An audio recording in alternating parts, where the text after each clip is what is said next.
Welcome back to my channel. ಎಲ್ಲರೂ ಹೇಗಿದ್ದೀರಾ?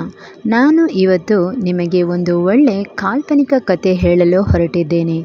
ಬದುಕಿನ ನೆರಳು ಮತ್ತು ಬೆಳಕಿನ ಕಥೆ. ಇಷ್ಟವಾದರೆ ಸಬ್ಸ್ಕ್ರೈಬ್ ಮಾಡಿ, ಲೈಕ್ ಮಾಡಿ, ಶೇರ್ ಮಾಡಿ. ನಾನು ತುಂಬ ಬಡ ಕುಟುಂಬದಿಂದ ಬಂದವಳು.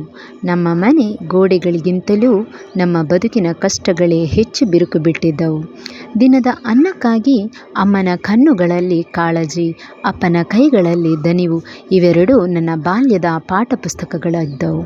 ನಾನು ಶಾಲೆಗೆ ಹೋಗುತ್ತಿದ್ದ ದಿನಗಳಲ್ಲಿ ಚಪ್ಪಲಿಯ ತಳ ಸೀಳಿ ಹೋಗಿದ್ದರೂ ಮನಸ್ಸು ಮಾತ್ರ ಮುರಿಯಲಿಲ್ಲ. ಸ್ನೇಹಿತರು ಹೊಸ ಬಟ್ಟೆಗಳಲ್ಲಿ ಬಂದಾಗ ನಾನು ಹಳೆ ಬಟ್ಟೆಯಲ್ಲಿ ನಿಂತರೂ ನನ್ನೊಳಗಿನ ಕನಸು ಹೊಸದಾಗಿಯೇ ಇತ್ತು. ಕೆಲವರು ನಗಾಡಿದರು, ಕೆಲವರು ಕರುಣೆ ತೋರಿದರು, ಆದರೆ ಯಾರೂ ನನ್ನ ಒಳಗಿನ ಹೋರಾಟವನ್ನು ನೋಡಲಿಲ್ಲ. ರಾತ್ರಿ ಹೊತ್ತು ದೀಪದ ಬೆಳಕಿನಲ್ಲಿ ಓದುವಾಗ ವಿದ್ಯುತ್ ಹೋಗುತ್ತಿದ್ದರೆ ಚಂದ್ರನ ಬೆಳಕೇ ನನ್ನ ಜೊತೆಯಾಗುತ್ತಿತ್ತು. ಹಸಿದಿದ್ದ ದಿನಗಳಲ್ಲಿ ಇದು ತಾತ್ಕಾಲಿಕ ಎಂದು ಮನಸ್ಸಿಗೆ ಧೈರ್ಯ ಹೇಳುತ್ತಿದ್ದೆ. ಕಷ್ಟಗಳು ನನಗೆ ದುಃಖವಲ್ಲ, ಶಕ್ತಿ ಕೊಟ್ಟವು. ಕಾಲ ಕಳೆದಂತೆ ನನ್ನ ಪರಿಶ್ರಮಕ್ಕೆ ಫಲ ಸಿಕ್ಕಿತು.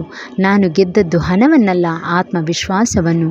ಇಂದು ನಾನು ನಿಂತಿರುವ ಜಾಗ ನನ್ನ ಕಷ್ಟಗಳ ಮೇಲೆ ಕಟ್ಟಿದ ಅಡಿಪಾಯ. ನಾನು ಬಡ ಕುಟುಂಬದಿಂದ ಬಂದವಳು ಹೌದು, ಆದರೆ ನನ್ನ ಕನಸುಗಳು ಎಂದಿಗೂ ಬಡವವಾಗಿರಲಿಲ್ಲ.